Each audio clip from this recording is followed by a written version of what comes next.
All right, good afternoon, everyone. My name is Andrew Booth. I'm here in Northeast Missouri at Rockwood Apiaries, and we're starting to think about swarm traps and thinking about how do we get set up for that.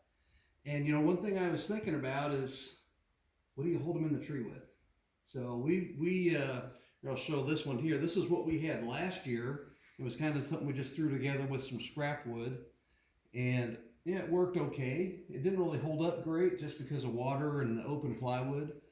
I've seen different variations of this. I've seen people use hinges back here so it can fold up flat. I've seen them use chains or kind of this carbon or plastic coated cables to hold it here, but you have bracketry and fixtures and metal pieces and stuff that gets expensive. So, and then on top of this, if you happen to change type of lid, all of a sudden if you built it for that kind of lid, that doesn't fit, so that's pain.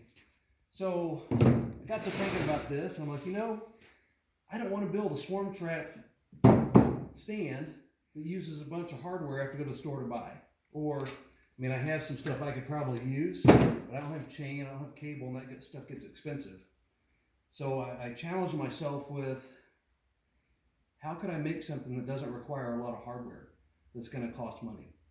And so I put some pencil to paper and I drew up some stuff and I come up with something, and I have a prototype I wanted to share with you guys. So my goals were, I want something that can lay flat in the truck. This thing here is too tall for it to stand in the truck with the tonneau cover on. So I wanted something that's going to lay flat. I wanted something that didn't have any hardware, no cable, no wires, no eye hooks and S hooks and all that stuff. And I didn't want to use hinges. So I come up with this. So it doesn't look like much. I haven't seen one of these by anybody else, so not saying it's not out there, but I haven't seen one. So what I have here is I have two pieces. Kind of looks like a forklift there, but it's not. So I have two pieces that lay flat. This is the part that'll have a hole here and I'll hang up to the tree. This piece gets turned upside down, goes through the slot, sits in like this, so when it's against the tree's holding it tight.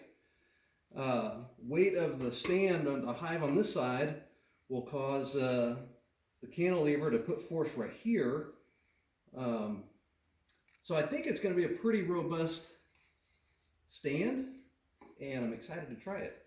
So if you have a stand sitting on it or a hive sitting on it, not going to look quite right with this, but let me grab this scrap here. Look kind of like this in the tree, and then it doesn't matter what type of lid you have, it fits fine. I would still strap it around the tree, probably through this area and go underneath. I would strap around, but that's it. Pretty well done, and probably the next iteration would be use pressure treated wood so it holds up to the weather a little bit better. But I think I'll paint this and we'll give it a try. So stay tuned and we'll let you know how it goes once we start getting some swarm action. Thanks for watching.